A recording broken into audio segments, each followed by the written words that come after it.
Early on in my second trimester, I was having some pain. It was my first pregnancy, so I thought it was just kind of, my body's changing, my belly's stretching. 2 weeks later, when the pain had gotten worse, I was in the hospital. She came to the emergency room with very severe pain on her left side. She was known to have an ovarian cyst and went from a size of about 8 centimeters to a size of about 12.5 centimeters, which is actually bigger than a baby's head. We knew we had to do something. And we were quite concerned at that point that not only could it be a cancer, but also because of her symptoms, we knew that we had to perform surgery at that point. So one of the challenges with performing surgery, especially at this point in the pregnancy, is that we need to avoid excessively pressing on or manipulating the uterus, because that can cause some contractions and there is an increased risk of preterm labor. Dr. Dos Santos removed this large mass, and ultimately we did find out that it was an invasive ovarian cancer, which is extremely uncommon in pregnancy. We had a team that would be exclusively taking care of the baby.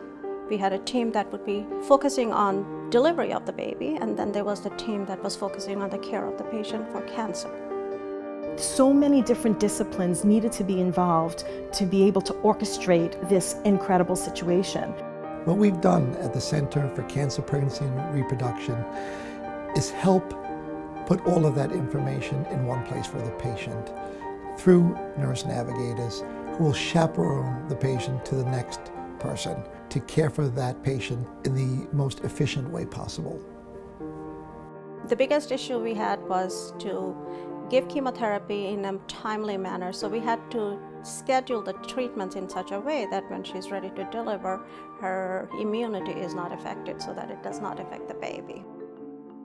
We had the C-section scheduled well in advance, and we planned it for a time where Michelle was about 3 weeks after her chemotherapy, so her blood counts would be appropriate enough and she would be strong and well enough to undergo major surgery again.